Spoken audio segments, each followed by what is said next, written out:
Good morning students. आज हम fourth chapter ashes that made tree Bloom. तो इसका मतलब होता है, एशेस का मतलब होता है राख। राख जिससे एक ट्री बना और फिर उसने वो खिल गया। ठीक है, तो इस तरीके से इसका कुछ मीनिंग बनता है। तो अब आज हम इस चैप्टर को स्टार्ट करते हैं।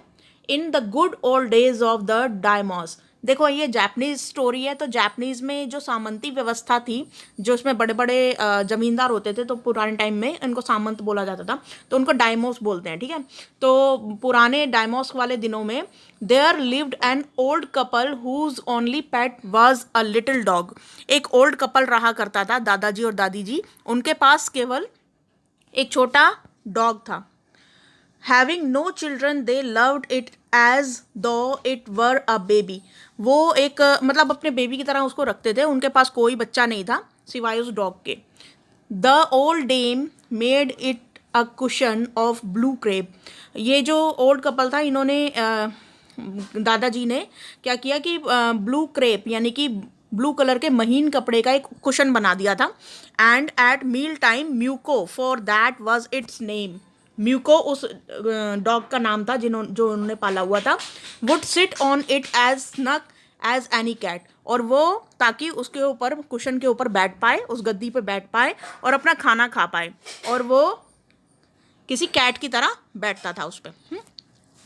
The kind people fed the pet with tidbits of fish from their own chopsticks। Chopsticks वो होती हैं, जैसे आपको पता होगा कि जापानीज और चाइनीज लोग जो हैं वो जो खाना खाते हैं वो चॉपस्टिक्स, इस तरीके की 2 तरीके की डंडियां पकड़ते हैं और फिर खाते हैं।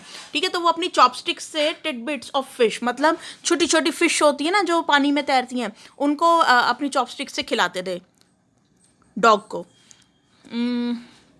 And all the boiled rices it wanted. और बॉइल्ड राइसेस भी खिलाते थे। ठीक है, thus treated the dumb creature loved its protectors like a being with a soul.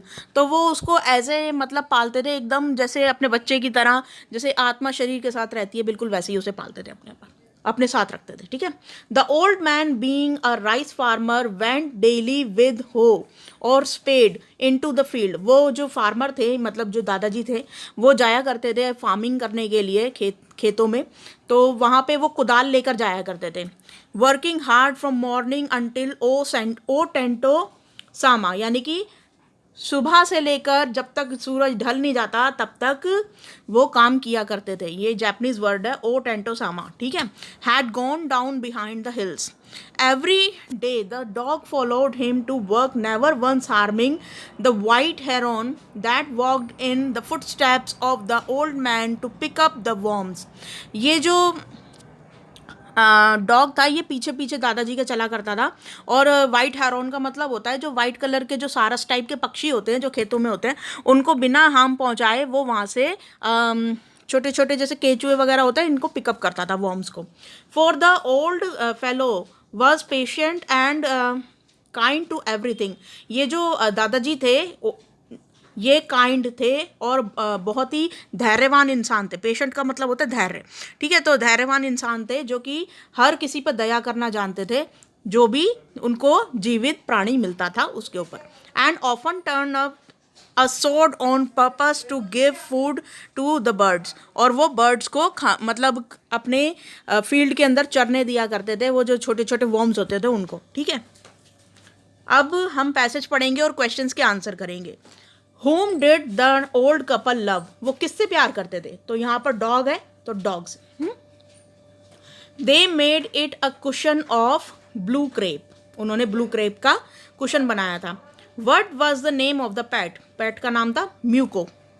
ठीक है, और muco was treated with love and care. Question number 5 है, the old showed patience and kindness towards. अब देखो यहाँ पे वो किसको अपना काइंडनेस दिखाते थे और पेशेंस दिखाते थे? एवरीथिंग दैट हैड लाइफ, ऐसी हर चीज़ जिसके अंदर लाइफ हो। तो यहाँ पर हमें ये वाला जो ऑप्शन है वो नहीं दे रखा है। क्या वो सिर्फ अपने कुत्ते को ही, यानी कि अपने डॉग को ही दिखाते थे अपना लव? नहीं, ये ऑप्शन गलत हो जाएगा। सिर्फ अपने डॉग को नहीं दिखाते थे, अपने नेबर्स को भी दिखाते थे। यहाँ पे ऊपर नेबर्स की तो बात हुई नहीं है, तो ये भी ऑप्शन गलत हो जाएगा। तो इसमें नन आएगा, क्योंकि यहाँ पर वो ऑप्शन हमें दे ही नहीं रखा, नन ऑफ दीज। इसमें ये नन ऑफ दीज वाला ये नन है, तो हमारा सी वाला ऑप्शन हो जाएगा कि इसके अंदर वो ऑप्शन दे ही नहीं रखा, क्योंकि ऊपर जो है हमें आंसर यहाँ पे दिख रहा है कि एवरीथिंग दैट हैज़ लाइफ। अगर ये वाला ऑप्शन वहाँ लिखा होता तो हम वो चूज़ करते, लेकिन यहाँ पर दे ही नहीं रखा, तो हमारा आंसर हो जाएगा सी, नन ऑफ दीज। ठीक है, तो नन आ जाएगा। तो आज की वर्कशीट में आई होप आपको सारे आंसर समझ में आ गए हों। Thank you.